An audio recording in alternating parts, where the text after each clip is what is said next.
Völd eiga sér mun dýpri rætur en að vera bara yfirráð fólks í forréttindastöðum. Það býr í einstaklingum og í samstöðu fólks. Í þessu samfélagi eru völdin á röngum stað. Ég upplifi að völd í íslensku samfélagi liggi of mikið hjá hagsmunasamtökum, hagsmunaaðilum út í viðskiptalífinu, völdin liggi þar sem að peningjarnir eru. Þar að leiðandi upplifi ég spillingu í þessu landi og við þurfum að koma völdunum aftur til fólksins. Fólk fann engan mun á vilja einstaklings og vilja þess sem var í pólitíkinni. Og það einhvern veginn svona einhver neisti sem var þarna fyrir lýðveldisstofnun í samfélaginu sem mig langar til þess að verði aftur raunveruleiki. Auðvitað á verkafólkið, hvað sem er í fiskvinnslu eða hugbúnaðargeiranum eða hvað sem er, að eiga hlutdeild í fyrirtækinu. Því það er ekki, í rauninni er ekki til neitt sem heitir við og þeir eða við og þau, það er bara til við.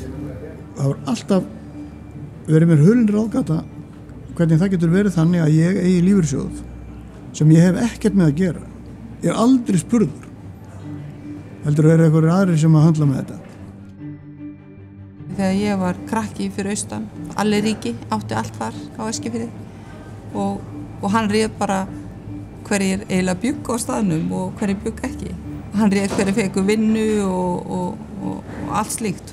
Og það er ótækt að einn einstaklingur í sveitafélagi sem telur einhver 100 manns geti haft það að segja hvort sveitafélagi lífir eða deyr. Við getum ekki sagt okkur við það. Núverandi kerfi, það að sé einhverjir eigendur sem eru að leggja eitthvað fé, sem eru að fengið með misjöfnum hætti, stundum ekki alltaf heiðarlega. Og þá eigi þeir ekki fá eilifa rentur af því, meðan fólk sem er að leggja lífið, tilveruna og líkama sinn að veði. Og að það fær bara eitthvað smá tímakaup. Það er bara ósanngjarnt, það er bara óvirðing við heilbrigða skynsemi og manneskjuna. Kerfið, þetta stjórnkerfi sem við kjósum að nota, þarf að vera þannig uppbyggt að völd eru í raun og veru í okkar höndum, almennings.